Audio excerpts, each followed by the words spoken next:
Hello दोस्तों, एक बार फिर से आपका स्वागत है आपके अपने न्यूज चैनल में, जहां आपको मिलती हैं देश और दुनिया की ताजा तरीन बेहतरीन बड़ी खबरें। तो दोस्तों बने रहिए हमारे इस वीडियो में और साथ साथ में हमारे चैनल को सब्सक्राइब करना ना भूलिए। तो दोस्तों चलते हैं आज की सबसे बड़ी खबरों की तरफ। पहली बड़ी खबर है, नोएडा में राशन के लिए कतार में लगी महिलाओं को पुलिसकर्मी ने डंडे से पीटा। कोरोना वायरस संक्रमण के चलते लॉकडाउन के कारण परेशान लोगों की मुसीबतें कम नहीं हो रही हैं। शनिवार को नोएडा में यूपी पुलिस का बेरहम चेहरा सामने आया। एक पुलिस वाले ने नोएडा के सेक्टर 19 में राशन के लिए कतार में लगी महिलाओं को लाठी से पीटा। बढ़ते हैं अगली खबर की तरफ। जयराम रमेश के द्वारा एक बयान जारी हुआ है, प्रवासी अपने घर नहीं पहुंच पा रहे हैं, वित्त मंत्री निजी क्षेत्र के लिए अंतरिक्ष की सैर का रास्ता खोल रही हैं। वित्त मंत्री निर्मला सीतारमण ने शनिवार को देश में कोरोना वायरस संक्रमण के कारण आर्थिक सुस्ती के दौर में अर्थव्यवस्था में सुधार के लिए पीएम मोदी द्वारा की गई 20 लाख करोड़ के पैकेज की घोषणा को लेकर चौथे दौर में सरकार की योजनाओं से अवगत कराया। इस पर कांग्रेस के वरिष्ठ नेता और राज्यसभा सांसद जयराम रमेश की कड़ी प्रतिक्रिया सामने आई। उन्होंने कहा कि प्रवासी अपने घर सुरक्षित नहीं पहुंच पा रहे हैं और वित्त मंत्री निजी क्षेत्र के लिए दूसरे ग्रहों की खोज व बाहरी अंतरिक्ष की सैर का रास्ता खोलने की बात कर रही हैं। दोस्तों अगली खबर के लिए चलते मुंबई की तरफ। मुंबई के धारावी में कोरोना के 53 नए मामले आए सामने। 1200 के करीब पहुंचा संक्रमितों का आंकड़ा।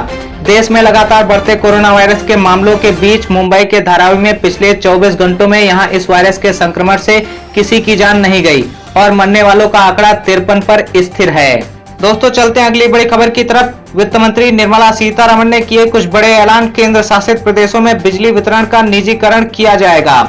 वित्त मंत्री निर्मला सीतारमण और केंद्रीय वित्त राज्य मंत्री अनुराग ठाकुर ने पीएम मोदी के 20 लाख करोड़ रुपए के आर्थिक पैकेज पर चौथी प्रेस कॉन्फ्रेंस करते हुए कहा कि केंद्र शासित प्रदेशों में बिजली वितरण का निजीकरण किया जाएगा। साथ साथ उन्होंने ये भी ऐलान किया कि 50,000 करोड़ रुपए बुनियादी ढांचे पर व्यय किए जाएंगे। निर्मला सीतारमण ने कहा कि औद्योगिक बुनियादी ढांचे पर उन्नयन किया जाएगा। हमने औद्योगिक बुनियादी ढांचे को अपग्रेड करने का फैसला किया है। साल 2020-21 में सभी इंडस्ट्रियल पार्कों को रैंक किया जाएगा। देश में जमीन की उपलब्धता 5 लाख हेक्टेयर है, उसमें इसका लाभ मिलेगा। निवेशकों को राज्यों में जल्द जमीन उपलब्ध कराई जा सकेगी, इसके लिए प्रयास किया जा रहा है। साथ ही उन्होंने ये भी ऐलान किया 6 और हवाई अड्डों की तीसरे दौर में नीलामी होगी।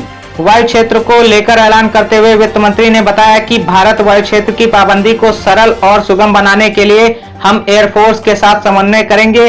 फ्यूल की बचत होगी और पर्यावरण को नुकसान भी नहीं होगा। 6 और हवाई अड्डों के तीसरे दौर में नीलामी होगी। वित्त मंत्री ने कहा कि PPP मॉडल से 6 हवाई अड्डों को विकसित किया जाएगा।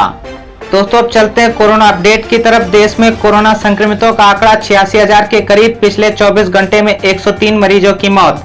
दुनिया भर के देशों के साथ साथ भारत में भी कोरोना वायरस का कहर तेजी से बढ़ता जा रहा है। रिपोर्ट के अनुसार 180 से ज्यादा देशों में फैल चुका है वायरस। अब तक 3 लाख से ज्यादा जानें ले चुका है। अगली बड़ी खबर की तरफ। लंबे वक्त तक क्वारंटीन रहे 700 जमातियों को स्पेशल ट्रेन से तमिलनाडु भेजा गया। अलग अलग क्वारंटीन सेंटरों के करीब 700 जमातियों को एक विशेष ट्रेन के जरिए तमिलनाडु वापस भेजा जा रहा है। इन लोगों को पुरानी दिल्ली रेलवे स्टेशन से एक विशेष ट्रेन लेकर जा रही है। बता दें कि मकरज का मामला सामने आने के बाद 2000 से ज्यादा लोगों को वहां से निकाला गया था, जो या तो क्वारंटीन सेंटर में थे या फिर अस्पतालों में थे। दोस्तों चलते हैं अगली बड़ी खबर की तरफ। कोरोना को मात देकर अपने घर लौटी डॉक्टर के साथ पड़ोसी ने की अभद्रता, घर पर लगाया ताला।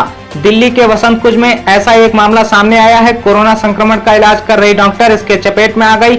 इलाज कराने के बाद डॉक्टर जब घर पहुंची तो पड़ोसियों ने उनके साथ अभद्रता की, उन्हें घर के अंदर बंद कर दिया और सोसाइटी छोड़ने की धमकी भी दी। जानकारी के मुताबिक बुधवार को जब डॉक्टर अपना इलाज कराकर वापस लौटी तो उनके पड़ोसियों ने उन्हें कहीं और जाकर रहने के लिए कहा। इस दौरान उनके साथ गाली गलौज भी हुई।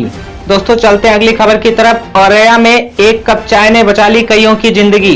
रात 3:30 बजे आई थी मौत। उत्तर प्रदेश के औरैया में कल तड़के 3:30 बजे ट्रकों की भिड़ंत में 24 मजदूरों की मौत हो गई और 40 के आसपास लोग घायल हो गए।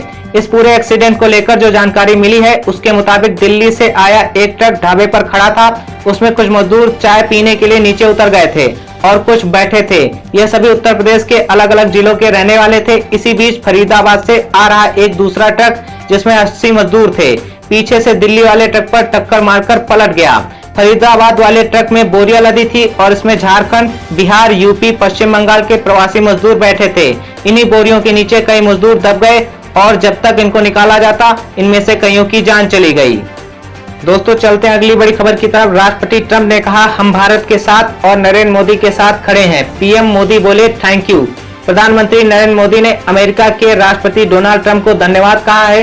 दरअसल ट्रंप ने एक बयान दिया, भारत और अमेरिका मिलकर अदृश्य शत्रु कोरोना वायरस को हरा देंगे, जिस पर पीएम मोदी ने ट्विटर पर राष्ट्रपति ट्रंप को टैग करते हुए लिखा, हम इस महामारी से सामूहिक रूप से लड़ रहे हैं। ऐसे समय में सभी देशों के लिए अहम होता है कि मिलकर काम करें, दुनिया को सेहतमंद बनाए रखने के लिए हर संभव कोशिश करें और कोविड-19 से छुटकारा दिलाएं। चलते हैं अगली बड़ी खबर की तरफ। दिल्ली यूपी बॉर्डर पर पुलिस की नाक के नीचे मजदूरों से ट्रक ड्राइवर कर रहे हैं किराए के नाम पर लाखों रुपए की वसूली। कोरोना वायरस और लॉकडाउन प्रवासी मजदूरों के लिए चौतरफा ऑफर लेकर आया है।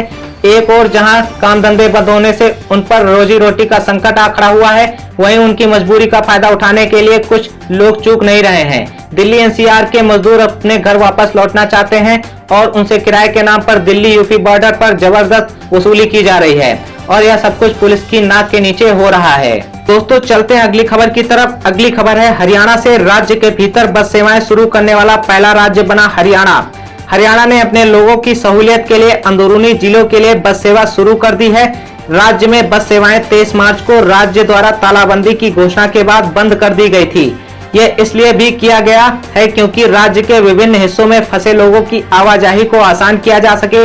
इसके साथ ही हरियाणा राज्य के भीतर पहली बार सार्वजनिक परिवहन बन गया है। तो दोस्तों आज के लिए इतना ही, मिलते हैं अगले दिन अगली खबरों के साथ। तब तक के लिए धन्यवाद। जय हिंद।